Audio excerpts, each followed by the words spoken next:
반복의 힘이라는 책이 있습니다. 그 경제부 어디죠? 미국의 유명한 워싱턴 포스트지의 경제 기자인데요. 이분이 쓴 책입니다.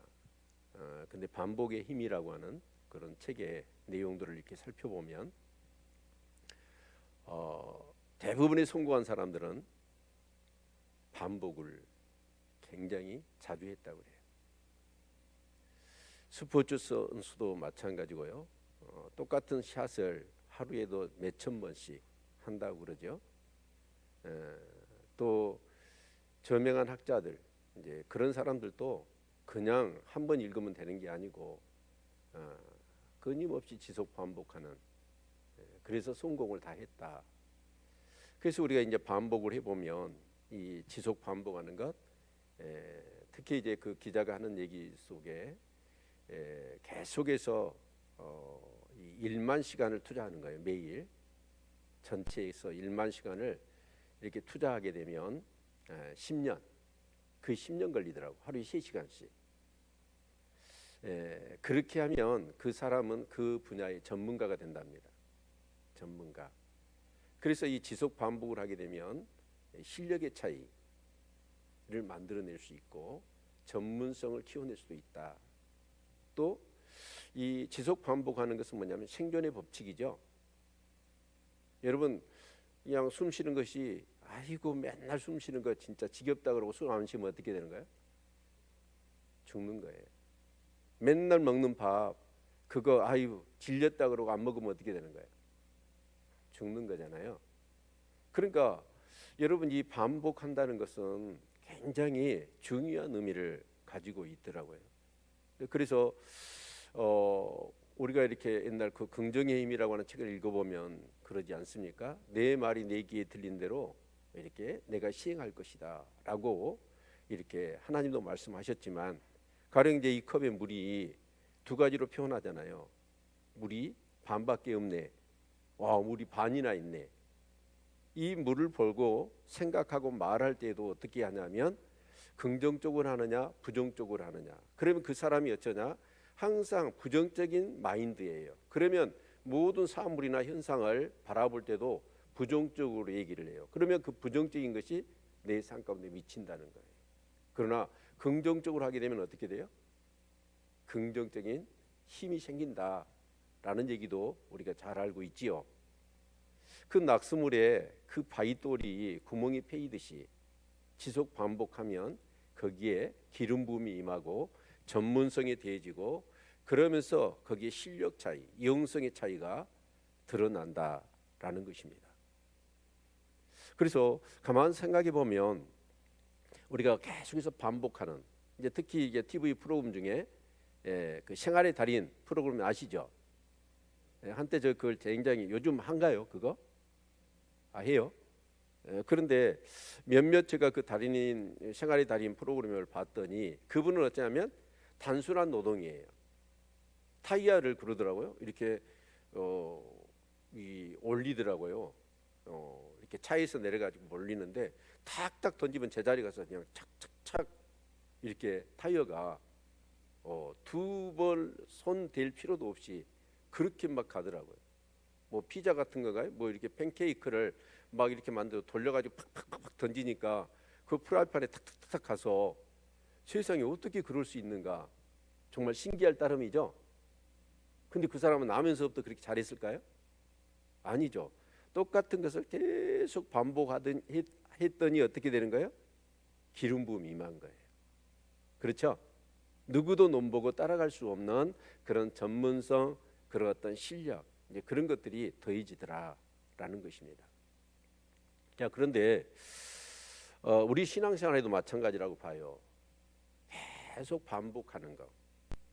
꼭 이렇게 해야 되나 싶을 정도. 저도 초창기에는 참 이렇게 그 젊었을 때는 잠이 많잖아요. 그래서 아내가 저한테 그랬어요. 당신 뒷꼭지에는 스위치 달린 것 같다고.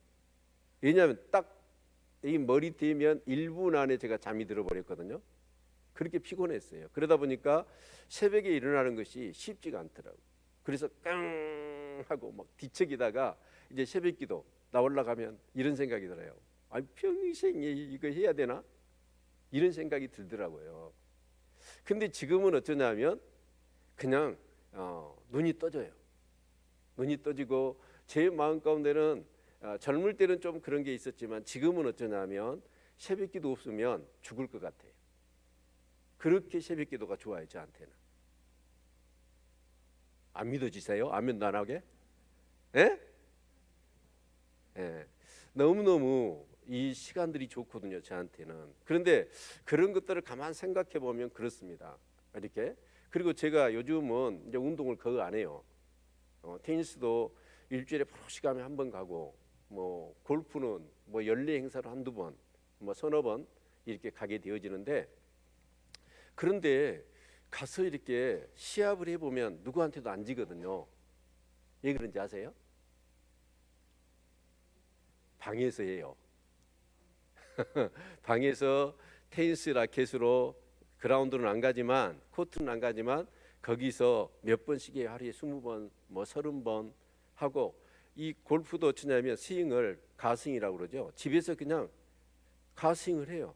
근데 그것을 지속 반복하니까 페이스나 리듬이 절대로 나한테 없어지지 않아. 그래서 실전에 가서 하게 되잖아요. 그러면 안 줘요, 제가. 그러니까 계속 꾸준히 지속 반복하는 건 너무너무 소중한 일이더라 라는 말씀을 드립니다. 아멘. 자, 그러면 여러분 어쩔 때 여러분 반복을 하세요?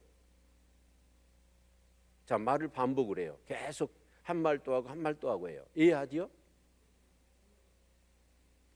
예, 첫 번째 중요하니까 할 거 아니에요. 그래 안 그래요? 중요하니까 한단 말이에요. 중요하니까 절대로 잊어버리지 말아라. 그리고 반드시 그렇게 해라 라고 하는 차원에서 지속 반복하는 거예요. 두 번째로 어쩔 때 지속 반복하죠? 말해도 징하게 안 들을 때. 말을 해도 안 들어. 너무 중요한데. 그러니까 어때요? 계속 반복하지 않겠습니까? 근데 말을 해요. 근데 싹싹 들어. 여러분 그러면 어때요? 계속 말할 필요가 없는 것이죠. 그래서 여러분 이제 우리가 31장을 한번 봐봅시다. 31장은 제가 근 한 3주에 걸쳐서 이렇게 설교를 했던 것 같아요. 자, 그러면 31장의 내용을 우리가 한번 생각해 보면 어떤 내용이었어요? 그래서 이게 반복이 중요하다고요. 그렇죠? 네. 아마 이사야 설교가 제가 목회를 하는 동안에 다시 할 수 있을까 싶습니다. 이사야서는 내년까지 해도 안 끝날 것 같아요. 제가 보니까 지금 한 2년을 해야 될 분량이거든요. 그런데 이렇게 이 이사야를 자세하게 풀어줄 수 있는 기회는 없을 겁니다. 여러분 또한 신앙생활하면서 이사야서를 이렇게 깊이 이렇게 살펴볼 수 있는 기회가 쉽지 않을 겁니다. 여러분 이럴 때 저와 더불어서 이사야를 여러분의 것으로 만들 수 있기를 바랍니다. 그러기 위해서는 저는 이사야서 이 설교를 하기 위해서 오늘 새벽부터 그래서 남아게 가서 또 설교를 하고 오후에도 또 다시 이렇게 살펴보면서 제가 했던 이 에너지 시간은 어쩌냐면 5-6시간 될 겁니다. 그래서 저는 이 말씀으로 은혜가 내 안에 가득해요. 그래서 이것은 어때요? 제 삶 가운데 결코 잘 안 잊어질 겁니다. 근데 여러분 1시간 들어서 그냥 이렇게 들어요. 그것으로 끝나버리면 다음에 이사야서를 보려고 하면 어쩔까요? 새롭지요. 그래서 여러분이 이 설교를 듣고 집에 가서 다시 또 이렇게 여러분 것으로 읽으면서 그 내용들을 여러분 이렇게 생각해내고 그것을 하게 되어지면 아마 거의 이사야서의 내용은 여러분이 읽으면서도 그 내용이 어떤 내용이며 거기에서 포인트가 무엇인지 여러분 그것을 잡아낼 수 있는 그런 여러분이 되었으면 좋겠습니다. 제가 오늘 남학 새신자 이렇게 그 등록 신방은 가진 않았지만 이렇게 같이 대화를 나누는데 이분이 어쩌냐면 새로 교회를 나오셨는데 너무너무 설교를 잘 들어요. 잘 들으니까 제 눈이 어디로 갈까요? 그분한테 자주 가. 그래서 내가 오늘 만나서 그랬어요. 어떻게 그렇게 설교를 잘 듣느냐. 그랬더니 어려운 점도 있대요. 그런데 그분이 하는 얘기가 뭐냐면 너무너무 좋답니다. 성경을 그렇게 풀어주니까. 여러분도 그랬으면 좋겠어요. 그분은 기대가 되더라고. 예. 이제 30절에 그 내용이 뭐였냐면 반역자라고 그랬죠. 반역자가 2번 나온다고 그랬죠. 자, 압살롬처럼 아버지를 왕위에서 몰아내고 또 자기가 이제 왕권을 잡았다는 것을 공개적으로 백성들 앞에 선포하기 위해서 그 세상 나라의 왕들이 얘기하듯이 그 왕의 부인들을 차례로 자기가 차지하는 거. 그런데 자기 어머니를 그렇게 욕보였잖아요. 범했잖아요. 이렇게 못된 짓을 하는 것을 반역자라고 할까요? 그게 아니었죠. 뭐가 반역자였어요? 하나님께 묻지 않고 자기 임의대로 행동한 것. 그걸 반역자라고 얘기했죠. 그래서 하나님의 백성이라면 하나님께 물어야 돼요. 그런데 아수르가 쳐들어와요. 아수르가 쳐들어오니까 그 유대 백성들이 어떻게 행동을 해봤냐면 하나님 어떻게 할까요? 아수르가 쳐내려오는데 하나님 어떻게 하면 좋아요? 라고 하나님께 묻는 게 아니라 그들은 어쩌냐? 애굽이 보여요. 그래서 애굽을 의지하면 되겠구나. 그렇게 한 것이죠. 그런데 하나님은 어떻게 하셨습니까? 애굽을 의지하지 말아라. 애굽을 의지하면 너희들이 수치를 당하고 부끄러움을 당할 거다라고 했죠. 예. 그래서 그 반역자는 뭐였냐면 하나님께 묻지 않고 자기 임의대로 행동한 것. 그걸 하나님이 반역자로 보시는 거예요. 2번째 반역이 있었지요. 그게 뭐예요? 애굽으로 내려가. 정말 하나님이 말씀하셨음에도 불구하고 애굽으로 내려가니까 하나님이 하나님의 종들을 통해서 너희들 그러지 말아라 라고 메시지를 전했어요. 그랬더니 사람들이 뭐라고 얘기합니까? 제발 우리를 치는 설교하지 마. 우리에게 힘든 그런 무서운 얘기 하지 마. 거짓말이라도 우리 듣기에 편한 얘기 좀 해줘 라고 하면서 너희들이 본 거 너희들이 들은 것 절대 우리한테 말하지 말고 거짓으로 우리 귀에 듣기에 편한 소리만 좀 해줘. 이런 것을 하나님이 뭘로 여겼어요? 반역자로 여긴 거예요. 여러분 정말 하나님의 말씀을 들을 수 있기를 바랍니다. 그런데 그 하나님의 말씀이 들려도 그들은 무시해버리고 하나님께 묻지도 않고 자기 임의대로 살아가는 그런 사람들을 하나님은 반역자로 보셔서 하나님 뭘 하시겠다는 거예요? 폭망하게 하겠다. 금망하게 하겠다. 그래서 토기장이가 그 토기를 깨뜨려서 정말 그 조각 하나로 불씨 하나도 담을 수 없고 물 한 방울도 담을 수 없는 그런 완전히 그냥 하나님이 그 백성들을 망하게 하겠다라는 것이었잖아요. 그렇죠? 그런데 반대로 하나님의 말씀을 믿어요. 믿고 아수르가 쳐들어온다는데도 불구하고 애굽을 의지하지 않고 하나님이 그 기초석 시험하는 돌을 어디다 둔다고 그랬죠? 시험하는 돌, 기초돌을 어디다 둔다고 그랬어요? 28장 15절에 우리가 살펴봤잖아요. 예루살렘이 둔다고 그랬잖아요. 그렇죠?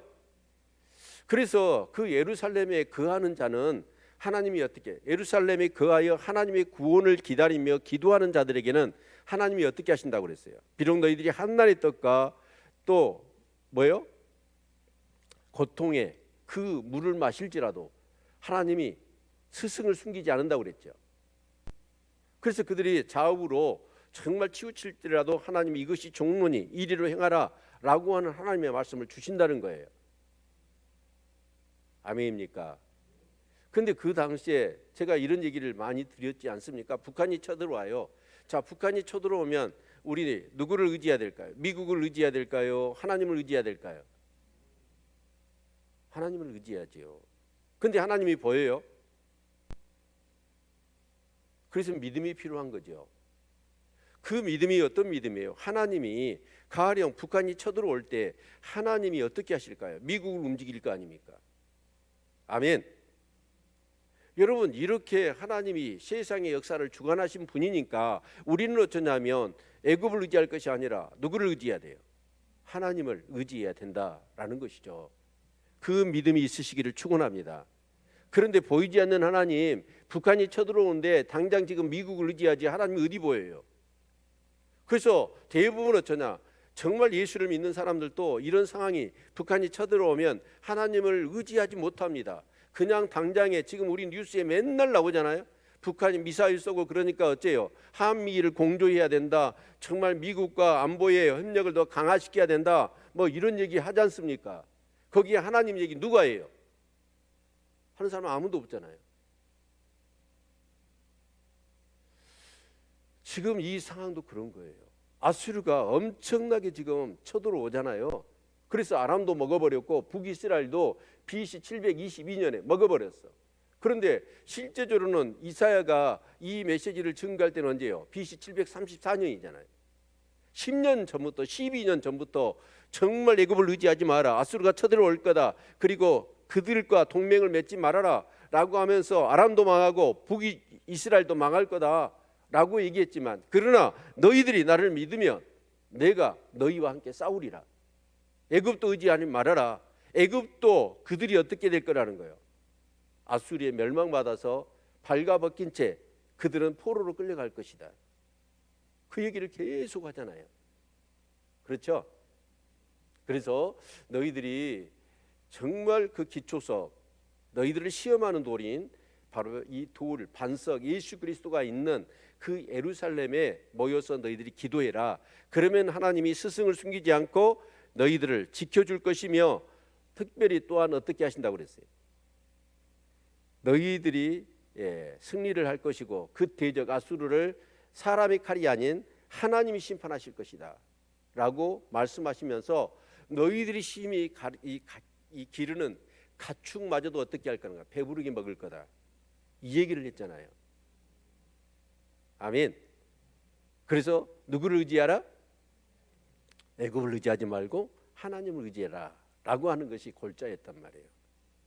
이 얘기를 제가 30장 얘기를 계속 강조할까요? 중요하니까. 또요, 그렇게 얘기를 해도 안 들어. 그래서 오늘 31장도 똑같은 얘기입니다. 눈치채셨어요? 눈치 못 챘구나. 어떻게 보면 이 축약시켜 놓은 거예요. 축약. 30장을 축약시켜서 다시 반복하는 그 내용이 오늘 31장의 내용인 거예요. 아멘. 네. 그런 관점에서 이 31장을 여러분이 이렇게 살펴볼 수 있기를 바라고, 이제 이 말씀을 근거로 해서 결국은 우리가 어떻게 해야 되냐면 우리의 삶 가운데 적용을 해야 되겠죠. 자, 1절 같이 한번, 31장 1절 같이 한번 읽습니다. 시작. 도움을 구하러 애굽으로 내려가는 자들은 하 있을진저 그들은 말을 의리하며 병거의 많음과 마병의 심히 강함을 의지하고 이스라엘의 거룩하신 자를 앙모치 아니하며 여호와를 구하지 아니하거니와. 자, 도움을 구하러 누구에게? 애굽으로 내려가는 자는 어떻게 될 거다? 하가 있을 거다. 그래서 여러분이, 제가 숙제를 안 내준다고 했는데 이건 숙제 아닙니다. 은혜를 사모하는 사람은 집에 가셔서 TV 보기 전에 이 이사야서 18장 19장을 보십시오. 20장까지. 그리고 열왕기야 18장 19장 보시기를 바랍니다. 이사야 37장 38장을 보십시오. 그리고 본문을 보시면 이게 예언과 성취라고 하는 관점에서 이사야가 예언한 이 사실이 정말 그대로 역사 가운데 실현되는 그것을 여러분이 눈으로 확인할 수 있을 거예요. 자, 그러면 좀 얘기를 드리면, 애굽을 의지하지 마라 라고 할 때 애굽에 대한 멸망의 메시지가 언제부터 나오냐면 이사야 18장에 나와요. 19장 나오고, 그러면서 20장에 어떤 내용이 나오냐면 하나님의 애굽을 의지하지 마라, 너희들 수치를 당한다, 그들도 망할 거다 라고 하면서 이사야한테 뭐 어떤 행동을 하게 했죠? 발가벗고 3년 동안 메시지를 전하라는 거예요. 그러면 이사야는 누구예요? 신분이 왕족이고 실제로는 히스기야 왕의 책사란 말이에요. 선지자니까 그런 왕족 출신의 왕의 스승과 같은 사람 아닙니까? 그런데 그런 사람이 발가벗고 다니는 거예요. 그러니까 사람들이 어떻게 해요? 얼마나 민망해요. 제발 선지자요, 왜 그러십니까? 민망하게 옷 좀 입고 다니세요 라고 얘기를 하지 않았겠습니까? 그때 이사야는 뭐라고 얘기해요? 나도 쪽팔려 죽겠다 지금. 그런데 하나님이 하락한다. 왜 그러냐면 너희들이 애굽을 의지하지 말래. 근데 너희들이 애굽을 의지하는 그것을 말을 해도 안 들으니까 하나님이 내 행위로 메시지를 전하라고 하지 않느냐. 너희들이 의지하려고 하는 그 애굽이 아수르에 의해서 이렇게 전쟁에서 져서 포로로 잡혀서 발가벗겨서 그 아수르로 끌려갈 거다 라는 것을 자기의 몸으로 보이라는 거예요. 자, 이 정도 했으면 어떻게 해요? 애굽 의지해야 돼요, 안 해야 돼요? 해야 돼요, 안 해야 돼요? 안 해야 돼요.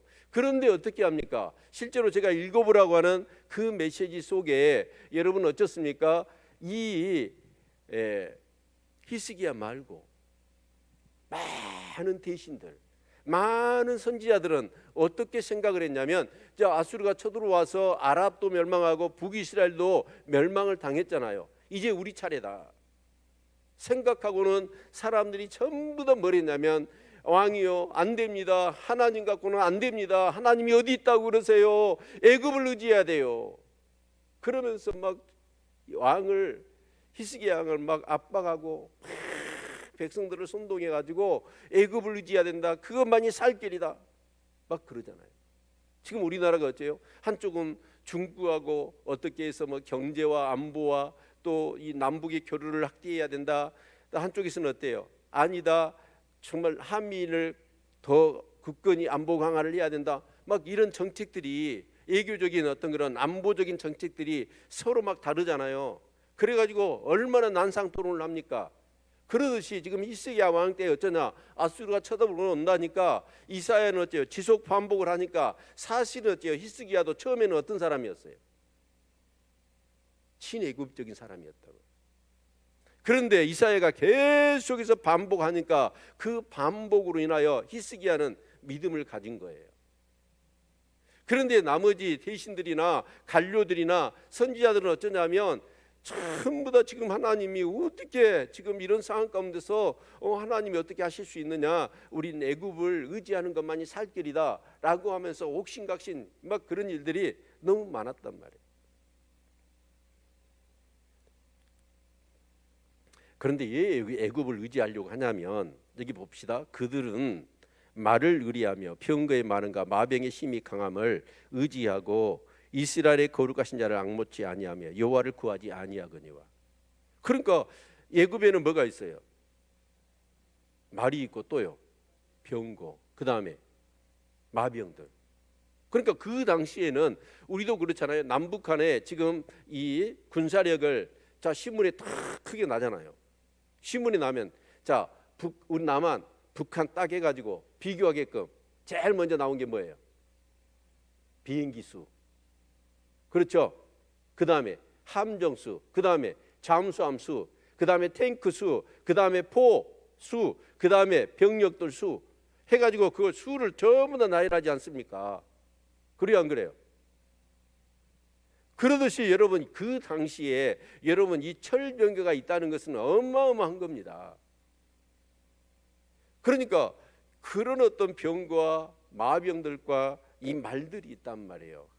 그냥 이 보병을 뭐라고 그래요? 군대에서 땅깨라고 그러잖아요. 땅깨 갖고는 안 돼. 우리가 6.25 때 어쨌습니까? 서부전선이 뚫렸잖아요. 뭐 때문에 뚫렸죠? 탱크 때문에. 우린 탱크가 없었어. 그래서 제가 이 파주에서 근무를 했는데 거기 가보면 그 6.25 때 탱크에 한없이 밀고 와버렸잖아요. 그러니까 거리마다 뭐가 있어요? 탱크를 모두 있고 방어벽들이 돼 있더라고. 자, 그런데 반면에 하나님은 보여요, 안 보여요? 예? 하나님 안 보이잖아요. 근데 하나님이 보이는 사람이 있죠. 어떤 사람이 보일까요? 믿음이 있는 사람.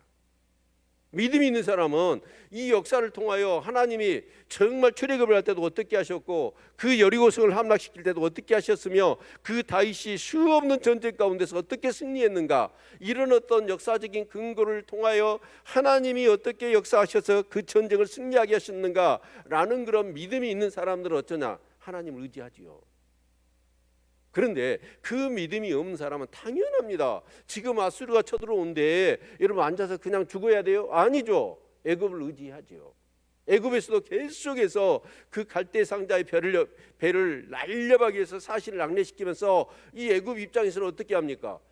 쳐들어오면 안 되잖아요. 자기 땅에서 전쟁을 해야 되니까. 그러니까 애굽에서는 어째요? 그 유대 땅에서 이 군대를 보내가지고 유대 병력과 함께 그 아수르를 대주 거기서 싸우고 싶은 거잖아요. 그래서 계속 사신을 보내서 이 유대 사람들을 우리가 도와줄 테니까, 우리가 뒤를 봐줄 테니까 너희들 걱정하지 마, 막 이렇게 하지 않았겠어요. 그래서 여러분 믿음이 필요해요. 믿음이 있기를 바랍니다. 세계 역사를 주장하시고 전쟁은 하나님께 속한 것이며 그 승패의 모든 것은 하나님이 결정하신다는 믿음을 가지시기를 바랍니다. 이 믿음이 없는 사람은 어쩔 수 없어요. 그 지금 벼락이 떨어지는데, 전쟁이 난리가 났는데 여러분 믿음이 없으면 뭐 지푸기라도 잡아야 될 거 아니에요. 근데 믿음이 있는 사람은 어떻게 합니까? 하나님 말씀을 의지해요. 예루살렘에 모여요. 아멘. 예. 그래서 2절 같이 한번 읽어봅시다. 2절 시작. 여호와께서도 지레우신즉 재앙을 내리실 것이라 그 말을 변치 아니하시고 일어나서 악행하는 자의 집을 치시며 행악을 돕는 자를 치시리니. 자, 근데 여기서 참 이상한 2절에서 이상한 그 글자가 하나 들어있는 것 같아요. 한번 찾아보세요. 2절. 예, 지혜로우신 즉일까요? 제가 볼 때는 도예요. 도. 하나님께서도 굳이 도 쓸 필요가 있을까요? 하나님께 이렇게 도 빼봅시다. 여호와께서 지혜로우신즉 재앙을 내리실 것이라. 아멘. 이러면 되잖아요. 깨끗하잖아요. 근데 이 도를 썼을까요?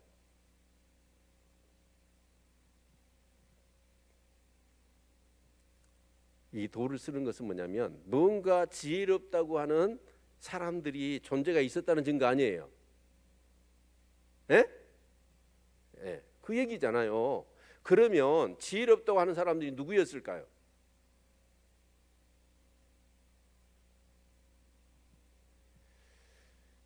대부분 이제 아까 얘기했지만 선지자들이나 대신들이 뭐라고 생각했냐면 지금 아수르가 쳐들어온다. 이런 상황 가운데서 가장 지혜로운 것은 뭐냐면 애굽을 의지해야 된다. 그들 나름대로의 지혜죠. 그러지 않을까요? 그냥 앉아서 가만히 당하느니 애굽을 의지해서 어떻게 하든지 애굽을 정말 저렇게 사신을 보내서 같이 하자고 그러니까 어떻게 하든지 우리도 정말 저 애굽을 끌어들여서 정말 그 힘으로라도 아수르를 한번 대적해 보자. 이런 어떤 지혜를 가졌단 말이에요. 그런데 하나님의 지혜와 사람의 지혜, 여러분 비교가 가능해요? 비교가 가능하지 않습니다. 그래서 여호와께서도 지혜로우신즉 재앙을 내리실 것이라 그 말을 변치 아니하시고 일어나사 그 말을 변치 않는다. 여러분 하나님은 말씀하신 바를 반드시 이루십니다. 네. 하나님은 사람이 아니에요. 그러니까 거짓이 없어요. 인생이 아니니까 시건치 않으셔요. 하신 말씀을 반드시 이루십니다. 천지는 없어져요. 풀은 마르고 꽃은 시들어요. 이 세상은 끝장나도, 이 세상은 그래서 가루가 되고 바람에 날려서 다 없어져도 하나님의 말씀은 없어지지 않습니다. 믿으십니까? 이 믿음이 있기를 바랍니다. 하나님 말씀은요 변기하지 않아요. 만약에 하나님이 이랬다 저랬다 했다면 그 하나님을 믿을 수가 없어요. 여러분, 세상이 끝나고 내가 죽어도 하나님 말씀은 영원합니다. 성경을 통해서 이 사실을 여러분이 확인하실 수 있기를 축원합니다. 그래서 그 말을 변치 아니하시고 일어나사 악행하는 자의 집을 치시며, 악행이 뭘까요? 악행하는 집이 뭘까요? 하나님을 의지하지 않고 하나님이 절대로 애굽을 의지하지 말아라, 수치를 당하고 그들도 망할 거다라고 했는데 그 사람의 지혜를 따라서 하나님의 말씀을 무시하고 애굽을 의지했던 그런 유다 백성들을 얘기하는 거예요. 그래서 악행하는 자의 집을 치시며 행악을 돕는 자, 행악을 돕는 자는 누굴까요? 애굽을 얘기하는 거죠. 애굽을 치시겠다는 것이죠. 그래서 3절, 애굽은 사람이요 신이 아니며 그 말들은 육체요 영이 아니라 여호와께서 그 손을 드시면 돕는 자도 넘어지며 도움을 받는 자도 엎드려져서 다 함께 멸망하리라. 애굽은 어째요? 사람입니다. 네, 신이 아니에요. 여러분, 사람이란 말이 뭔 말이에요? 언어적으로 얘기하면 무슨 뜻이에요?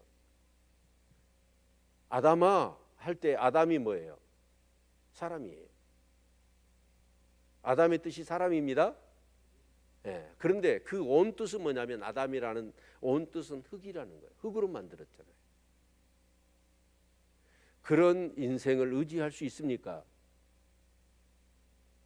사람 의지해 보십시오. 그 사람 앞에 하나님보다도 더 의지해 보십시오. 반드시 그 사람으로부터 여러분은 된통당할 겁니다. 배신을 당하고. 사람은요 절대로 안전하지 않아요. 그러니까 그런 여백을 두고 사람과 관계를 가지시라고. 언제든지 저 사람을 실망시킬 수 있고 언제든지 수틀리면 나를 배신할 수 있다라는 생각의 여지를, 여백들을 두시라고. 하나님처럼 안전하지 않거든요. 그래서 우리는 그 사람 때문에 나 시험 들었어. 그 말은 뭔 말이냐면 무지의 소치예요. 사람은 우리에게 시험거리입니다. 흙이니까 안전하지가 않아요. 그것을 의지하면 흙은 어째요? 빗물이 오거나 뭐가 오면 이렇게 다 무너져 버려요. 그리고 그 말들은 육체의 영이 아니라 육체래요. 육체는 어째요? 여러분, 정말 우리가 어린아이 때 이렇게 하다가 막 셰프 분열하고 막 성장했다가 이제 젊음을 지나서 중장년이 되고 이제 노년이 되어지면 전부 쇠퇴해지잖아요. 안전하지가 않아요.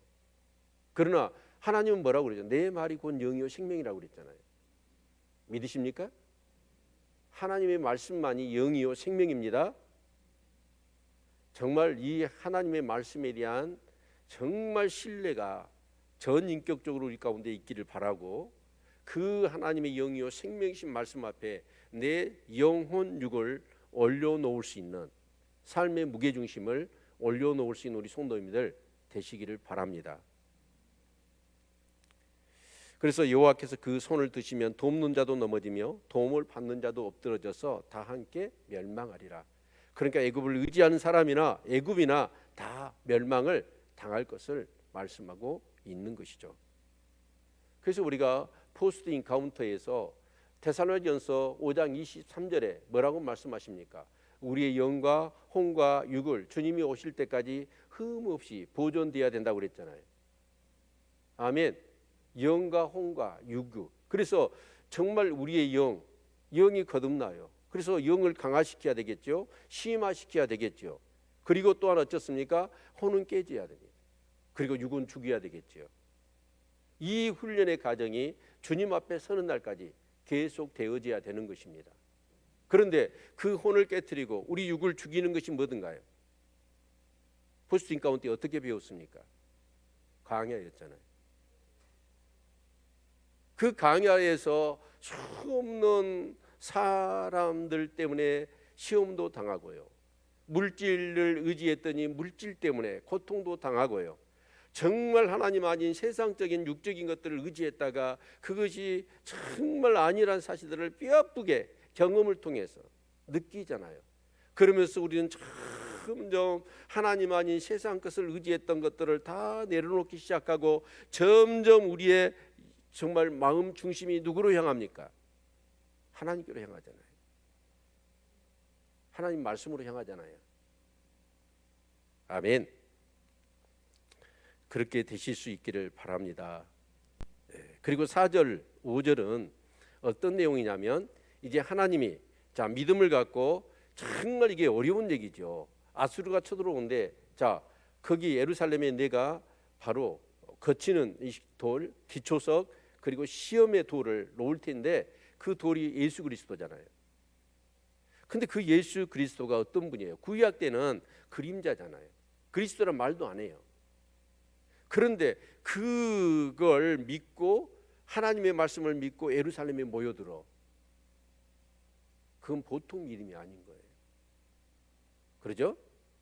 저와 여러분도 마찬가지. 예수님이 오셨잖아요. 그리고 후속의 역사를 이루셨잖아요.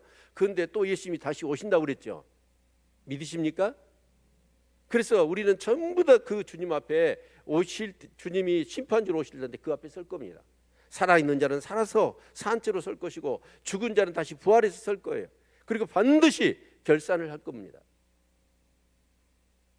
여러분 다윗 삶을 놓고 보면서 무섭다는 생각 안 드셨어요? 바세바마하고 그 우리아 죽였더니 그 두 가지 범죄로 인하여 당해야 될 그 처참한 상황들 진짜 죄 지면요 끔찍한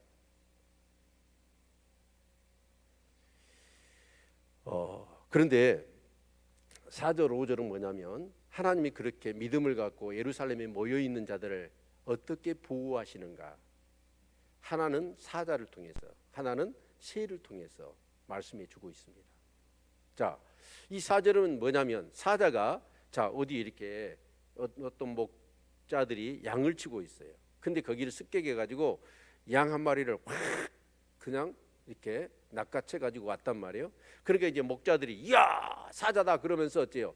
그 양을 찾아서 그 사자를 쫓아요. 자 그런데 그 목자들이 아무리 소리를 지른다고 사자가 그 양을 어떻게 할까요? 놓아줄까요? 안 놓아주죠.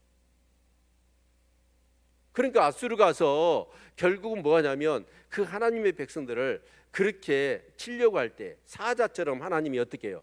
그 백성들을 보호하신다는 얘기예요. 아멘. 이런 하나님을 여러분의 삶 가운데 경험하시기를 축원합니다. 저는 오늘 사무엘하 22장의 말씀을 묵상하면서 다윗이 자기 어떤 그런 인생을 다 마치고 돌아보면서 이 노래를 짓잖아요. 근데 그 내용이 시편 18편 내용이에요. 똑같습니다. 18편하고. 자 그런데 그 다윗이 그 길고 긴 고난과 한난의 그런 가정 속에서 죽음, 사망, 정말 그 올무 막 그런 내용들이잖아요. 그래서 거기서 고통, 정말 슬픔, 비탄 이런 것들이 쏟아져요. 근데 그런 상황 가운데 그 한난 날에 다윗이 할 수 있는 유일한 것은 뭐밖에 없었어요? 기도밖에 없었지요. 그래서 기도를 했더니 하나님은 그 기도에 응답하시는데 얼마나 생생하게. 그래서 여호와는 나의 산성, 반패, 요새 정말 또 뭐예요? 구원의 뿔, 뭐 반석 이런 표현들을 우리는 생소하잖아요. 그 은유가. 근데 다윗은 어쩌냐? 삶의 현장에서 실제로 하나님이 바위였고 여러분 요새였고 산성이었고 구원의 뿔이었습니다. 그걸 다윗이 경험한 거예요. 그래서 그 언어가 어떻게 바뀌던가요? 그 죽음, 비탄, 슬픔, 고통 그 단어가 전부 다 감사요, 찬송이요, 기쁨이요, 영광으로 다 바뀌더라고요. 저와 여러분의 삶이 그렇게 될 수 있기를 바랍니다. 우리 삶의 현장은 비탄, 고통, 한난, 슬픔, 눈물뿐이지만 우리가 기도하며 하나님이 내 삶 가운데 그 기도에 응답하여 간섭하심으로 인하여 그런 상황들이 역전이 되어서 내가 정말 그 하나님 앞에 부를 수 있는 사용할 수 있는 찬양의 노랫말 그 단어들이 전부 다 찬송으로, 감사로, 기쁨으로, 영광으로, 소망으로 바뀌는 거예요. 이게 믿음 생활입니다. 아멘. 그리고 5절을 보면 5절은 뭐냐면 새가 이 참 동물의 양국을 잘 보신 분들은 이 4절 5절은 금방 이해가 될 거예요. 그럼 이제 새가 어쩌냐? 여러분 나무에다 둥지를 틀지 않습니까? 근데 그 위로 기가 막히게 냄새를 맡고 누가 올라가요? 뱀이 올라갑니다. 뱀이 올라가서 그 알을 삼키려고 그러고 그 진짜 이제 부화돼 가지고 진짜 털도 안 난 그 새끼들을 삼키려고 그러잖아요. 그럼 어미새가 그걸 알고 어떻게 하던가요? 그 독사가 와서 그걸 삼키려고 하는데 그 어미새가 어쨌습니까? 상대가 됩니까? 독사한테? 물리면 죽잖아요, 자기도. 그런데 어쩌냐? 목숨을 바쳐서 그 뱀의 머리를 막 조우더라고요. 쫓아요. 자기가 죽더라도 뭘 하는 거예요? 자기 새끼들은 보호하는 거 아니겠어요? 그래서 동물 중에서요, 제일로 새끼를 보호하는 본능이 강한 게 조류랍니다. 조류. 그런데 우리가 그래서 이런 얘기야. 하나님이 그러시지 않습니까? 내가 암탉이 그 새끼를 품듯이 얼마나 너희들을 품으려고 했느냐. 근데 어떤 그 집에서 막 불이 났잖아요. 그래가지고 그냥 완전히 다 타버렸어. 불을 끄고 났더니 그 닭장에 닭이 있는데요, 다 타져버린 거예요. 그래갖고 죽어 있는데 그 닭을 쳤더니 그 밑에서 뿅아리들이 삐약삐약하고 나오더라니까요. 여러분, 닭이 어쩌겠습니까? 얼마나 뜨거워 자기 몸이 타들어가는데 그러면 본능적으로 날개짓 하지 않았겠습니까? 비명을 지르고. 그런데 그 암탉은 어쩌냐? 그 새끼 병아리 생명을 보호하기 위해서 그 뜨거워도 자기가 죽어도 날개 한 마리를 퍼떡거리지 않는 거예요. 그처럼 하나님이 어쩌냐? 믿음을 갖고 그 예루살렘에 모여 있는 그 자들을 하나님이 그렇게 보호하시고 구원하시겠다는 거잖아요. 이런 하나님을 경험하셨습니까? 여러분, 믿음을 가지시길 바랍니다. 그러면 하나님이 거짓말 안 하신다잖아요. 그 말을 변개치 않는다잖아요. 하신 말씀을 반드시 이룬다시잖아요.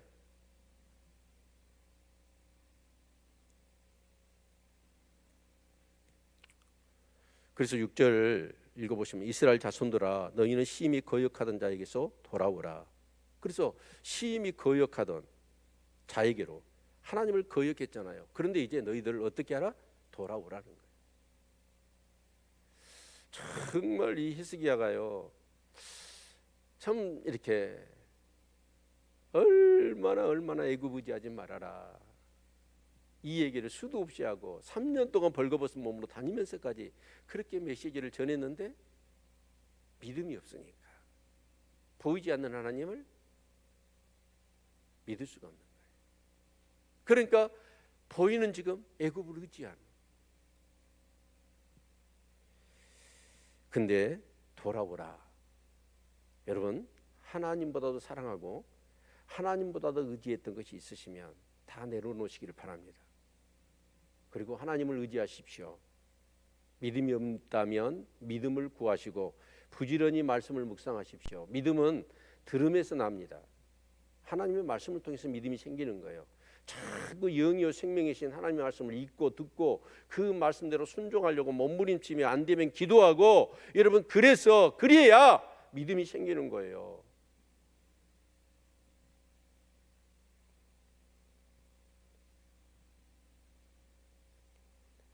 (7절) 너희가 자기 손으로 만들어 범죄한 은우상 그 무상을 그 날에는 각 사람에게 던져버릴 것이며 아수르는 칼에 엎드질 것이나 사람의 칼로 말미암음이 아니겠고 칼에 삼키울 것이나 여러 사람의 칼로 말미암음이 아닐 것이며 그는 칼 앞에서 도망할 것이요 그 장정들은 포격하는 자가 될 것이라. 여러분, 특별히 이스라엘이 그랬잖아요. 27장의 내용을 읽어보면 이스라엘도 돈을 줬잖아요. 그렇죠? 여로보암 2세 때 이스라엘이 가장 부강한 나라가 됐습니다. 그리고 또 아하스 때, 유다는 아하스 왕 때 굉장히 부유한 나라가 됐어요.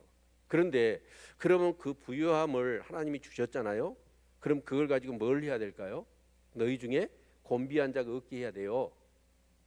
그 말은 뭔 말이에요? 정말 삶의 생의 코너에 몰리고 삶의 절박한 어떤 낭떠러지 같은 몰려있는 자가 없도록. 그래서 어떻게 합니까? 어쩔 수 없이 이제 내 집에 종이 됐더라도 안식일이 되고 안식년이 되어지면 정말 그 사람도 쉬게 해라. 그리고 그 사람을 다시 돌려보내라. 그리고 그 사람이 다시 새 출발할 수 있도록 삶의 자본들을 너희들이 제공해라. 그래서 그 땅에서 절대로 곤비한 자가 없도록 해라 라는 것이 하나님의 말씀이었잖아요. 그런데 이스라엘 백성들이 어떻게 했어요? 유다 백성들이 어떻게 했죠? 포도주에 취해 있잖아요. 그리고 더 정말 토해내고 정말 똥오줌 쌓아놓고 그러면서 또 마시고 그러면서 뭘 했습니까? 온갖 이 연약한 자들을 착취하고 억압하고 세상과 똑같은 나라가 됐잖아요. 그런데 그게 뭘 의미할까요? 포도주 취한 게 뭐예요? 그게 우상 숭배잖아요. 바알과 아세라를 섬기는 그것이 호시아서에 읽어보면 어떻게 합니까? 먼저 제사 드려요. 그리고 나서 어째요? 그 차려놓은 음식을 먹고 포도주에 취해요. 취해서 뭘 합니까?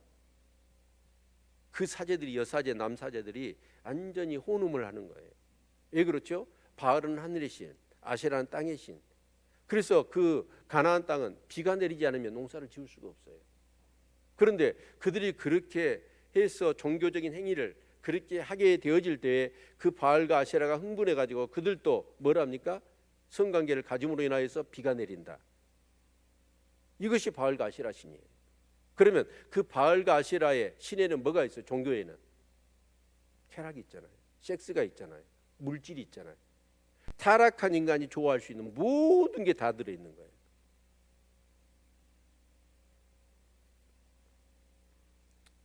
그래서 너희들은 그런 의상을 버려라. 그리고 하나님께로 돌아와라.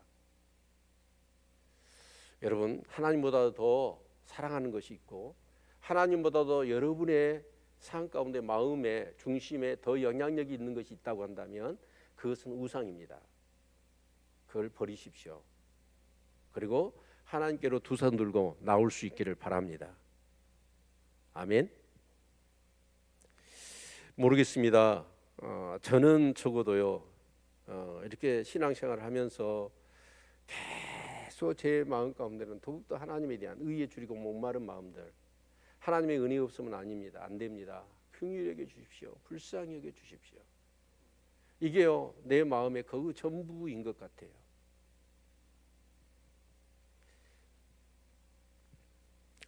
근데 아수르가 칼에 엎드러질 건데 사람의 칼도 아니고 여럿의 칼도 아니래요. 그러면 아수르가 어떻게 해서 무너질 걸까요? 그럼 사람의 칼도 아니고 여러 사람의 칼도 아니면 누구 칼이에요? 하나님의 칼이죠. 그러니까 이 메시지가 증거되어질 때에는 BC 한 730년 정도 되어지는 겁니다. 그런데 아수르가 실제로 이 유다를 쳐들어올 때가 언제냐면 BC 699년 정도 돼요. 그러니까 근한 30년에 35년 후에 이 일들이 그대로 일어납니다. 근데 그 일이 일어났을 때 제가 계속해서 말씀드리는 거예요. 아수르가 쳐들어와요. 쳐들어오니까 그 쫙 북쪽에 있는 그런 이 성에서부터 예루살렘까지 아수르 군대가 전쟁하고 온 게 아니라 어떻게 온다고 그랬어요? 행군하고 와버렸어. 그 말은 뭔 말이냐면 모든 성들이 변방에 있는 성들부터 해가지고 텅텅텅텅 다 비었던 거예요. 왜 비었을까요? 아수르가 쳐들어온다니까 두 가지입니다. 믿음이 없는 사람은 애굽으로 갔고 믿음 있는 사람은 예루살렘으로 모여든 거예요. 아멘. 그래서 근 하루 만에 예루살렘 성을 이 아수르 군대가 딱 포위를 해버린 겁니다. 그래서 이제 열왕기 하 제가 읽으라고 했던 18, 19장, 20장을 읽어보시면 여러분 그 사네립이 이끌고 온 아수르 대군이 이제 예루살렘을 에워싸고 그 랍사게라고 하는 그 군대 장관을 통하여 얼마나 이 히스기야와 이스라엘 백성들이 이간질을 시킵니까? 그리고 그 하나님을 조롱하고 비웃고 그래서 엘리야김이나 그런 국내 대신이 랍사게한테 가서 싹싹 빌잖아요. 제발 우리 백성들이 들으니까 유다 방언으로 하지 말고 우리가 아람 방언을 하니까 아람으로 하십시오 라고 얘기하는데도 불구하고 랍사게는 어떻게 합니까? 더 이스라엘 백성이 들으라고 유대 방언으로 막 큰 소리를 치잖아요. 여러분 그 18만의 5천의 군대가 예루살렘을 에워쌌는데 당해낼 재간이 없는 거예요. 자, 그런데 그래서 우리 계속 몇 번 읽네요. 우리 열왕기 하 19장 같이 한번 읽어봅시다.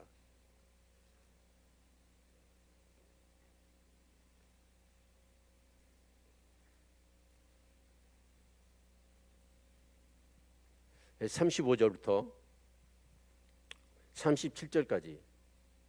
자, 다시 한번 같이 합독할까요? 같이 읽겠습니다. 시작. 이 밤에 여호와의 사자가 나와서 아수르 진에서 군사 18만 5천을 친지라. 아침에 일찍 일어나 보니 다 송장이 되었더라. 아수르 왕 사네림이 떠나 돌아가서 니느웨에 거하더니 그 신 이스록의 묘에 경배할 때에 아드라멜렉과 사레셀이 저로 칼로 쳐 죽이고 아라라 땅으로 도망하매 그 아들 에살하돈이 대신하여 왕이 되니라. 여러분, 그 18만 5천의 아수르의 군대가 여러분 예부에서 어떤 애굽이 와서 등을 쳐버렸느냐? 그것도 아니고 예루살렘 군대가 성문 열고 가서 그냥 아수르를 친 게 아니에요. 하룻밤 사이에 18만 5천이 다 송장이 되어버렸어요. 누가 친 거예요? 하나님이. 아멘. 이것을 경험한 예루살렘 성에 있는 사람들은 어땠을까요?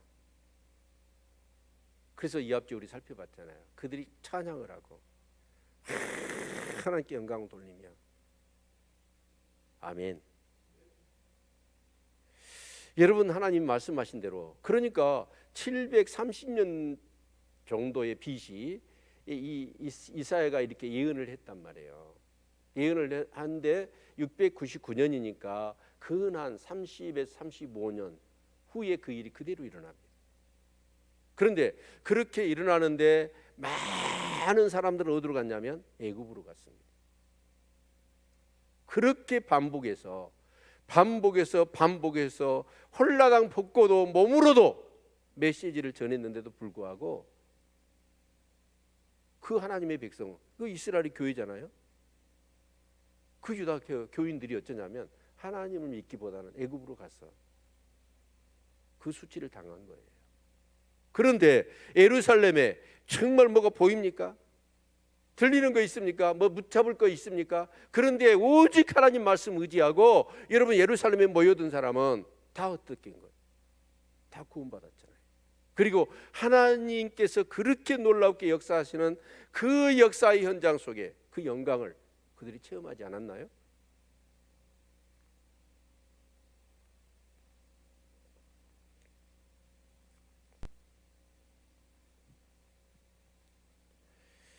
그래서 9절 마지막 읽겠습니다. 9절 읽죠. 시작. 그의 반석은 두려움을 인하여 물러가겠고 그의 방백들은 기호를 인하여 놀라리라. 이는 여호와의 말씀이라. 여호와의 불은 시온에 있고 여호와의 풀무는 예루살렘에 있느니라. 예, 그래서 그 아수르에 이제 거의 군사들이 다 죽어버렸잖아요. 그러니까 사내립은 몇 사람 안 되는 사람들 추스리어서 본국으로 돌아갔어요. 그런데 그의 반석은 두려움을 인하여 물러가겠고 그의 방백들은 기호를 인하여 놀라리라. 이는 여호와의 말씀이라. 여호와의 불은 시온에 있고 여호와의 풀무는 예루살렘에 있느니라. 여러분, 예수 그리스도 몸된 교회입니다. 예루살렘이 그곳이에요. 그곳에 하나님이 그 기초석을 시험이 되는 돌을 주셨다는 거예요. 그게 바로 말씀입니다. 이제 우리가 신앙생활할 연수들이 수십 년이 지금 되어져가 우리 교인들이 다 되고 있잖아요. 그런데 아직도 보이는 것에, 세상의 어떤 것에 더 마음이, 내 어떤 그런 본능이 그렇게 끌린다면 안 되죠. 다윗은 정말 그 다윗의 오늘 그 고백들, 찬양을 제가 이렇게 묵상하면서 이런 마음이 들더라고요. 다윗의 인생은 뭐냐면 하나님의 아니면 해석이 안 되는 삶이었다. 그렇게 결론 지어지더라고요. 그러면서 저는 아침에 새벽에 기도하면서 내 삶을 한번 돌아봤어요. 그런데 저도 다윗만큼은 아니지만 사실 세상에서 정말 그렇게 뭔가 호사를 누리고 뭔가 또 이렇게 쾌락을 쫓으며 세상의 어떤 야망을 쫓았던 그런 것들은요, 전부 다 내 마음속에는 어떤 걸로 남아 있냐면 부질없는 걸로. 그리고 제 마음속에 남아 있는 것은 하나님이 내 삶 가운데 개입하셨고 함께 하셔서 정말 이루어졌던 놀라운 일들이 제 어떤 그런 가슴 속에 이렇게 채워져 있더라고요. 그래서 저 역시나 제 삶을 얘기할 때는 정말 하나님의 은혜에는 제 삶을 풀어낼 수가 없겠다, 이런 생각을 해보았습니다. 믿음이 있어야 합니다. 그래야 하나님이 역사하시는 거예요. 특히 여러분, 기도하지 않아도 될 상황은 오늘 우리의 삶 가운데는 없는 것 같습니다. 지금 되어지는 현실들을 정말 영적으로 본다면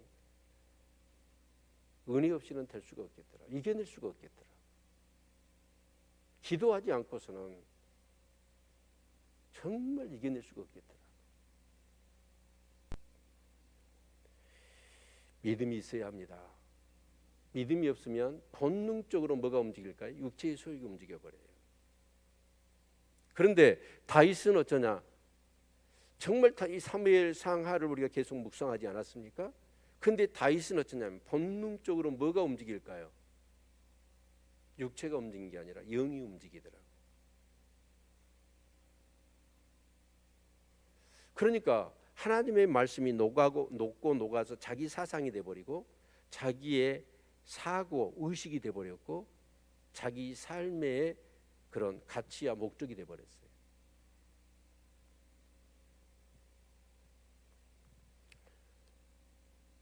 세월은 시간은 기다려주지 않을 것입니다. 점점 육적으로 늙어가는 사람이 있는가 하면 영적으로 익어가는 사람이 있을 겁니다. 나이 들어 심지어는 치매가 내 삶 가운데 오더라도 본능적으로 그 하나님이 박혀있는, 인이 박혀있는 사람들, 그런 사람들은 치매가 오더라도 그 신앙은 떠나지 않을 겁니다. 그런데 제가 그 해양대 교수님이 이렇게 은퇴를 한 3년 전에 하셨죠. 그래서 은퇴하는 그 교수들 이렇게 모임이 있어서 갔는데 그 교수님들은 치매가 없대요. 암으로 돌아가신 분들은 계시는데 치매가 없더랍니다. 왜 그럴까요? 머리를 쓰니까, 계속 머리를 쓰니까 치매가 없더래요. 여러분, 제가 그 백세 쇼크라고 하는 그 프로를 요즘 자주 봐요. 자주 보는데 그 딸이 엄마가 치매가 들은 거예요. 그래서 누가 간병할 사람이 없으니까 그 딸이, 시집간 딸이, 자기도 나이가 많더만 그 어머니 간병을 하는데 그 어머니가 딸인지를 잊어버리는 거예요. 그리고 간병하고 있으면 느닷없이 막 빵을 쳐버리는 거예요. 자기 딸이라고 생각을 안 하고 잊어버리니까. 그런데 적잖이 막 충격과 아픔이 있는 거예요. 그런 모습 볼 때. 그러면서 이분이 이런 얘기를 하더라고. 암은 치료하면 낫기도 하고 정 안 되면 죽기도 하는데 이 치매는 끝이 없다, 이런 얘기를 하더라고요. 저 치매 걸릴까요, 안 걸릴까요? 예? 제가 10년 전부터 원고를 없애요. 설교 원고 없이 저는 설교합니다. 근데 그 연도 기억하는 거, 이런 것들요 쉽지 않습니다. 안 잊어버리려고 수없이 성경을 읽으면서 뭘 확인하냐면 연도를 또 확인합니다. 그 상황 속에서 어떤 사건들이 일어났는가, 이런 것들은요 정말, 그러니까 성경을 저는요 입체적으로 봐요. 그렇게 성경을 보니까 이 성경이 뭐 누구의 가르침이나 큰 어떤 이대한 깨우침의 도리가 아니잖아요.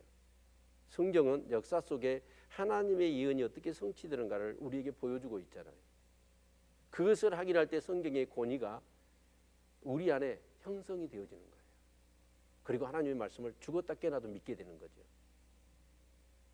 성경을 이렇게 보시기를 바랍니다. 그러면 신앙도 깊어지고요. 그리고 여러분이 치매도 안 걸려요. 아멘. 지속 반복하시라 그런 뜻입니다. 제가 확인해 볼게요.